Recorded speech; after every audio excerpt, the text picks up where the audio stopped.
इस सॉल्यूशन में आप सभी का स्वागत है। आज आपका percentage part 5 some time increasing some time decreasing. इस चैप्टर को समझने के लिए मैंने पिछला वीडियो दिया है, उसमें some time increasing some time decreasing कैसे वर्क करता है वहाँ पे मैंने सिर्फ समझाया। उससे रिलेवेंट क्वेश्चन आपको यहाँ पे मिलेंगे। चलो देखते हैं क्या है। क्वेश्चन नंबर 1 आपका, एक आयत की लंबाई 5% बढ़ाई गई जबकि चौड़ाई 10% बढ़ाई गई, इस प्रकार उसके क्षेत्रफल में प्रतिशत परिवर्तन क्या होगा। तो कुछ नहीं करना है आपको, यहाँ पे एक ही डेटा है आपका x प्लस एक्स बाई 100 और यहाँ पे परसेंटेज का सिंबल वर्क करना है। अगर ये बढ़ाई गई है 5% तो यहाँ पे लिख दिया है, ये भी 10% बढ़ाई गई, यहाँ पे 5 इंटू 100 अप, और ये 0 से 0 कैंसिल, ये बन जाएगा 15 आपका, और ये 0.5 क्योंकि 10 से 5 में डिवाइड करेंगे। Percentage symbol as it is work करेगा तो ये क्या बन जाएगा 15.5%। ओके, नेक्स्ट क्वेश्चन क्या है आपका, एक आयताकार खेत की लंबाई 20% बढ़ाई गई, चौड़ाई 10% घटाई गई। तो बढ़ाई गई है मतलब प्लस आएगा, घटाई गई है तो माइनस आएगा। और ये देखो 20 बढ़ाई गई तो x का डेटा y का डेटा -10 हो जाएगा, घटाई गई है, और ये 100 आपका यहाँ पे है। Percentage symbol as it is work कर रहा है, इसमें से ये घटा देंगे तो ये 10 बनेगा कि नहीं। ये देखो 2 0 से 2 0 कैंसिल, और माइनस का प्लस से मल्टीप्लाई -2 आ जाएगा। ओवरऑल कितना आएगा 8। परसेंटेज सिंबल आपको एज इट इज वर्क करना था। ओके, नेक्स्ट देखिए आपका क्वेश्चन, एक वर्ग की भुजा 25% बढ़ाई गई है तो एरिया पे क्या इफेक्ट पड़ेगा। फिर भी वहीं पे वही फॉर्मूला से जाओ, क्यों, क्योंकि यहाँ पे ना दो नंबर्स का मल्टीप्लाई होता है और ओवरऑल कुछ भी पूछा जाए तब के लिए ये सारा डेटा आपका वर्क करता है। तो 25 प्लस 25 प्लस 25 इंटू 25 अपॉन 100, और ये percentage symbol as it is work करेगा कि नहीं। ये 25 50 बन जाएगा कि नहीं, और 25 का 625 अपॉन 100, और ये 100 से डिवाइड करेंगे तो पॉइंट लग जाएगा, और इन्हें जोड़ेंगे तो 56.25% लगेगा कि नहीं यहाँ पे। नेक्स्ट क्वेश्चन देखिए, किसी त्रिभुज के आधार 8% बढ़ाया गया है और ऊंचाई 12%। तो 8 ये बढ़ा हुआ है, 12 ये भी बढ़ा हुआ है, ओवरऑल कितना 8 इंटू 12 अपॉन 100, और ये परसेंटेज सिंबल आपका कहाँ पे आ जाएगा यहाँ पे। तो ये तो 20 बन गया कि नहीं। और ये देखो 12 8 96, 96 में अगर 100 से डिवाइड करेंगे तो 0.96 हो जाएगा कि नहीं। इन्हें ऐड करेंगे तो 20.96 बन जाएगा कि नहीं परसेंटेज। अगर आप देखना चाहें इसको कि एक समांतर चतुर्भुज के आधार में 25% की वृद्धि की गई है और उस ऊंचाई में 10% की कमी, तो समांतर चतुर्भुज आपका कैसा बनता है। अगर पैरेललोग्राम की बात करें तो ऐसे बनेगा कि नहीं। ये देखो आधा, और इसका एरिया अगर ये परपेंडिकुलर हाइट गिर जाए ना तो इसका एरिया अगर निकालें ना तो यही आता है कि ये जो बेस है ना, ये वाला बेस, ये बेस और ये हाइट जो परपेंडिकुलर वाली, तो ये देखो दो नंबर के मल्टीप्लाई में कुछ चेंजमेंट हो रहा है। तो हम फिर से एक फार्मूला लगा सकते हैं कि 25% बढ़ाई गई है और 10% घटाई गई है। फिर यहाँ पे देखो ओवरऑल 25 बढ़ाई गई है और 10 घटाई गई है, और अपॉन में क्या आ जाएगा 100, और ये क्या आ जाएगा परसेंटेज का सिंबल वर्क करेगा कि नहीं। यहाँ से देखो ये कितना बन जाएगा 15 बन जाएगा कि नहीं। एक जीरो से एक जीरो कैंसिल, और ये माइनस का 2.5, ओवरऑल क्या बन जाएगा जाके 12.5%। ओके, नेक्स्ट क्वेश्चन देखिए, एक वृत्त की परिधि 5% की वृद्धि की गई है, उसके क्षेत्रफल में प्रतिशत परिवर्तन पूछा है। तो देखो आपका अगर परिधि बढ़ाई गई है ना तो परिधि क्या होती है, मैं वो दिखा देता हूँ पेरीमीटर को, 2πr होती है कि नहीं। तो मैं सीधा बोल दूंगा P प्रोपोर्शनल आ रहा है क्योंकि ये डेटा तो कांस्टेंट है। अगर एरिया की बात में यहाँ पे ये क्षेत्रफल कह रहा है कि नहीं, तो एरिया क्या होता है यहाँ पे, एरिया जो होता है वो होता है πr स्क्वायर। ओके, अब यहाँ पे एरिया क्या सा होता है प्रोपोर्शनल r स्क्वायर के। तो यहाँ देखो ये r है और ये r स्क्वायर, और यहाँ पे मुझे क्या दे रखी है, परिधि दे रखी है 5%। तो मतलब क्या r से r स्क्वायर मतलब दो नंबरों का मल्टीप्लाई है कि नहीं, वो r इंटू आर का। तब भी मैं वही फार्मूला यूज़ कर सकता हूँ, कैसे, 5 बड़ी है फिर भी 5 बड़ी है, x 5 बड़ा होगा y भी 5 बढ़ेगी, ओवरऑल 100 से इसको डिवाइड कर देंगे, और ये परसेंटेज सिंबल, ये तो 10 बन गया कि नहीं। और ये वाला डेटा बन जाएगा आपका जाके 25। अगर मैं इस 25 में 100 से डिवाइड करूँगा तो 0.25, और परसेंटेज सिंबल आपका बाहर आ जाएगा। तो ये क्या बन जाएगा 10.25%। ओके। एक और तरीका है, वो मैं बाद में बताऊंगा कहाँ पे कौन सा तरीका दोनों में से फेल करेगा। वीडियो के एंड तक देखना आप इसको, तब उसमें दोनों तरीकों में डिफरेंस मिलेगा। एक वृत्त का व्यास 15% बढ़ाया गया। व्यास क्या होता है? 2 time of the radius. Okay. तो डी किसके प्रोपोर्शनल है? और आर के। फिर यहाँ पे देखो एरिया पूछा गया है वृत्त का। वृत्त का एरिया क्या होता है? एरिया बोले तो पाई आर स्क्वायर होता है कि नहीं? और एरिया किसके प्रोपोर्शनल होता है? आर स्क्वायर के। तब भी यहाँ पे देखो दो डेटाओं का मल्टीप्लाई है कि नहीं? आर स्क्वायर को आर इंटू आर कहेंगे, तो फिर आप उसी फॉर्मूले का यूज कर सकते हैं। 15% गिराई गई है तो -15, फिर बाई भी 15 गिर गया होगा, प्लस -15 इंटू -15 अपॉन में क्या आ जाएगा आपका 100, और ये क्या बन जाएगा आपका -30। ओके। और ये माइनस माइनस यहाँ पे हो जाएगा +225, कितना बन जाएगा 225। ठीक है। और इसे 100 से डिवाइड करेंगे तो क्या बन जाएगा 2.25। ठीक है। यहाँ से इससे घटाने का तरीका क्या है? 2 ना घटाओ 3 घटा दो, 3 घटाएंगे तो ये 27 बन जाएगा कि नहीं? एक एक्स्ट्रा घटाया इसलिए, तो यहाँ पे क्या होगा 25 तो हट जाएंगे, 75 पैसा बन जाएंगे जाके। तो ये माइनस चिन्ह सिंबल दिखा रहा है कि कमी, डिक्रीमेंट, और प्लस आए तो कोई भी चीज़ इंक्रीमेंट। तो यहाँ माइनस आया तो ये इतने % एरिया कैसा हो जाएगा? गिर जाएगा, ये बता रहा है। एक वृत्ताकार पार्क की त्रिज्या में 12.5% की वृद्धि की गई, उसके क्षेत्रफल में तो रेडियस कितने? 12.5% की वृद्धि की गई। अब देखना यहाँ पे अगर मैं ये फॉर्मूला लगाऊँ ना, x + y + x/100, तो कितना टफ हो जाएगा देख लेना। मैं आंसर तो नहीं निकालूंगा यहाँ से, बट तुम्हें शो कर दे रहा हूँ कि ये कैसे वर्क कर रहा है। ये बन जाएगा जाके आपका, और इसको सॉल्व करना तो आंसर निकलेगा, बट ऐसे करने से बहुत ही टिपिकल बन रहा है। तो इस डेटा को मैं कर दे रहा हूँ एक सिंपल फॉर्मेट में जो आपको समझ में आएगा। 12.5% का मीनिंग क्या होता है? 12.5 जो % होता है उसका मीनिंग होता है 1/8, मीन्स दैट 8 से 9 हुआ होगा कि नहीं रेडियस। फिर अगली बार भी 8 से 9, क्योंकि जो एरिया होता है ना वो आर प्रोपोर्शनल होता है आर स्क्वायर के, मतलब मुझे 2 बार करना है, तो ये 64 बन जाएगा कि नहीं। और अगर ये देखें 9 का 9 में 81। अब ये देखो कितने % ये कितना बढ़ गया है। तो मैं देखो 11 में से इस 4 को हटाऊंगा तो 7 बचेगा कि नहीं? किस 11 में से? यहाँ से इसको घटा रहे हैं। ओके। अब यहाँ तो एक चला ही गया था, अभी 7 में से 6 जाएगा 1, तो 70 किसके रिस्पेक्ट में? इस 64 के रिस्पेक्ट में। और इसको किस में कन्वर्ट करना? परसेंटेज। तो आपका आंसर निकलेगा ये वाला डेटा। ओके। अगर और सिंपल करना चाहो, इसको कैलकुलेट करें, तो फिर देखो कैलकुलेट करके दिखा दे रहे हैं यहाँ पे।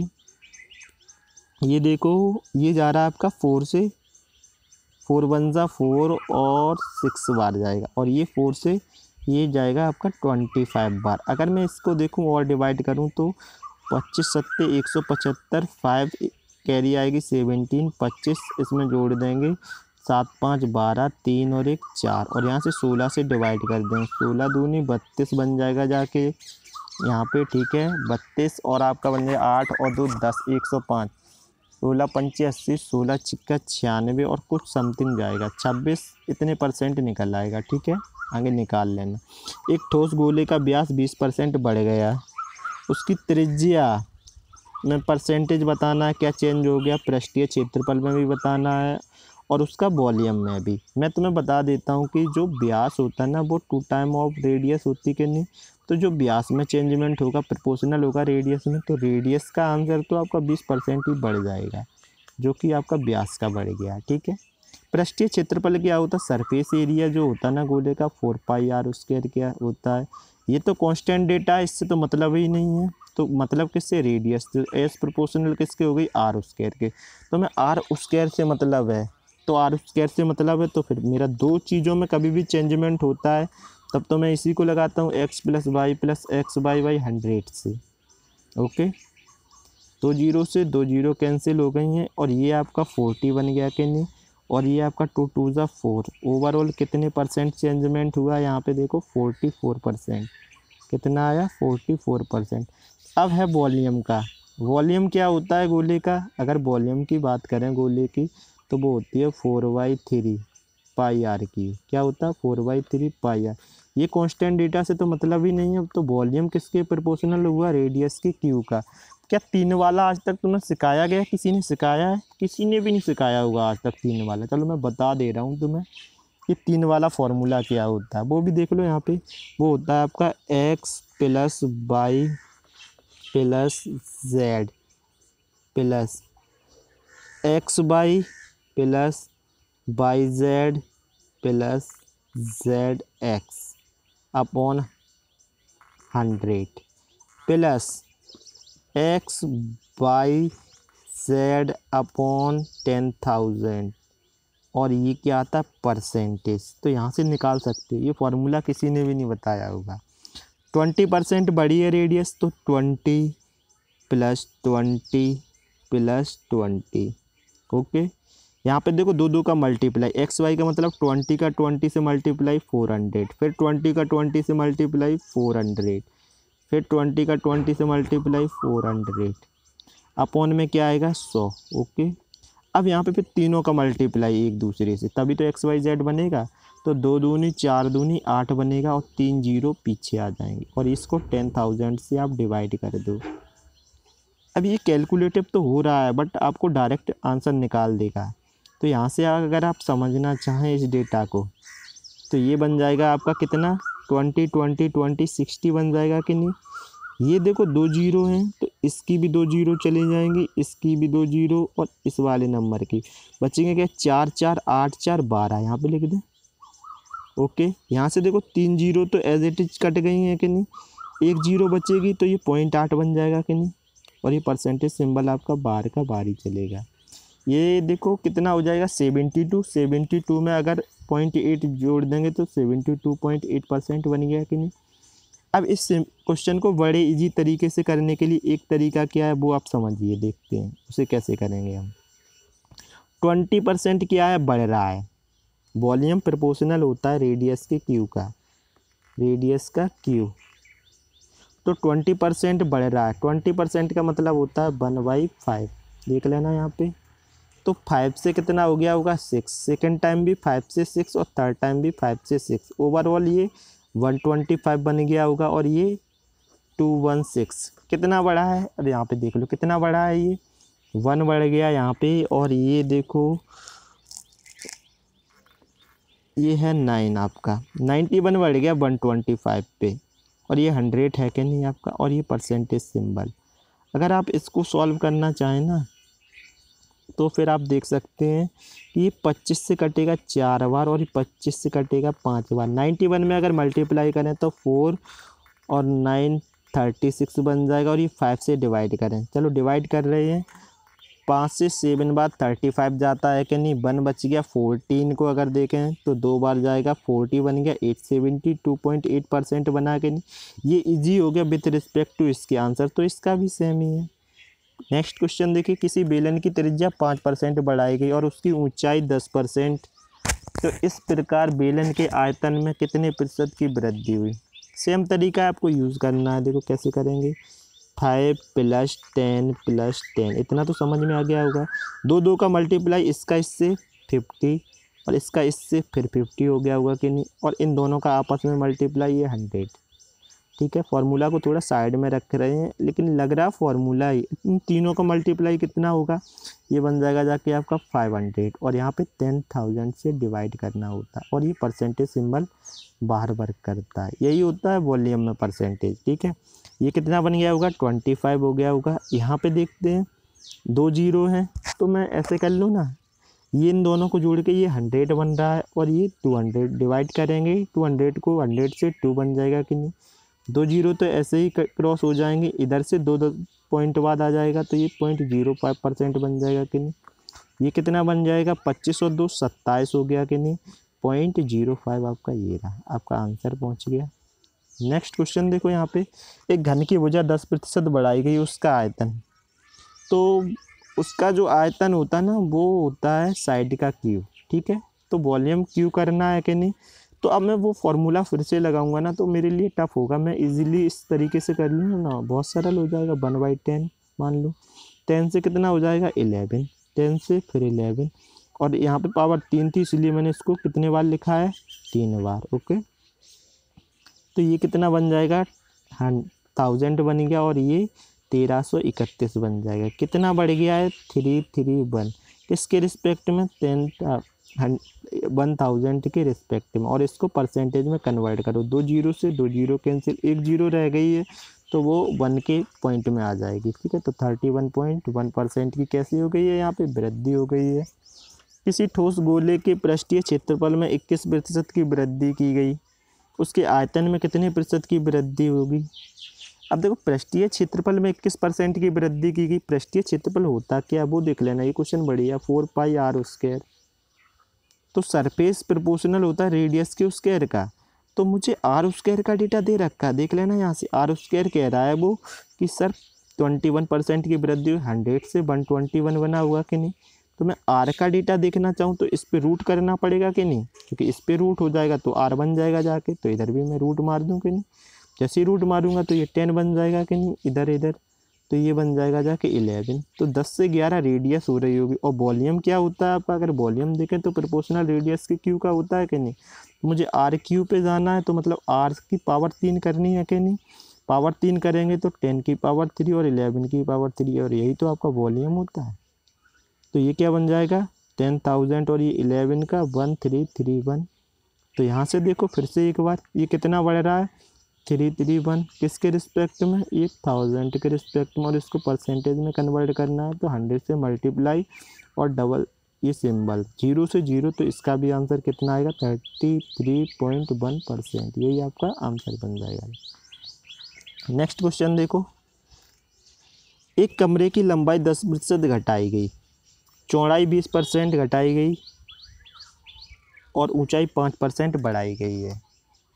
तो कैसे? या तो वही फॉर्मूला 3 वाला करो या ऐसे कर लो। 10% घटाई गई है का मतलब 1/10 और यहाँ माइनस सिंबल घटाई गई है, याद रख लेना। ओके, ये देखो चौड़ाई जो है ना 20% घटाई गई है, तो इसका मतलब माइनस का 1/5 कर देंगे। ओके, अब ये हाइट जो है ना 5% बढ़ाई गई है, तो ये प्लस का कितना हो जाएगा? 1/20। चलो, ये 10 से कितना हो गया होगा? 9 घटाई गई है। ये कितना हो गया? 5 से 1 घट के 4 बन गया होगा। और ये 20 से 21। यहाँ तक तो कोई प्रॉब्लम नहीं होगी। चलो, यहाँ पे क्या सॉल्व कर सकते हैं वो देख लेते हैं। अगर मैं चाहूँ ना तो ये 4 है ना, इससे काट दे रहे हैं, 5 बार कटेगा। 5 का 25 और 25 से 10 से मल्टीप्लाई तो 250। यहाँ 21 का 9 से मल्टीप्लाई करना है, क्या बनेगा जाके? 9 बन जा 9 और 9 2 जा 18। तो 250 से 189 बन रहा है। कितना घट रहा है यहाँ पे? अगर आप चेक करना चाहो ना, इसको घटाओ ना, तो यहाँ से घटेगा आपका ये 1। ओके, और ये आपका बन जाएगा जाके 6। ठीक है, अब तो नहीं घट रहा। 61 किसके? 250 के रिस्पेक्ट में। और ये इसको किस में कन्वर्ट करेंगे हम? परसेंटेज के अंदर। परसेंटेज के अंदर कन्वर्ट करने के लिए हमें क्या करना पड़ेगा? 100 से मल्टीप्लाई और इस सिंबल का ही 1 जीरो से 1 जीरो कैंसिल, 5 से 2 बार और 5 से 5 बार। 61 का 2 गुना कर दो, कितना हो जाएगा? ये हो जाएगा 122, और इससे 5 से डिवाइड कर दो तो देख दो कितना आता है। 5 से 2 बार जाएगा कि नहीं? ठीक है, 22 4 बार हो जाएगा, 25 बार 4 बार, और ये आपका आ गया 24.4%। वीडियो पसंद आए तो लाइक करें और शेयर करें।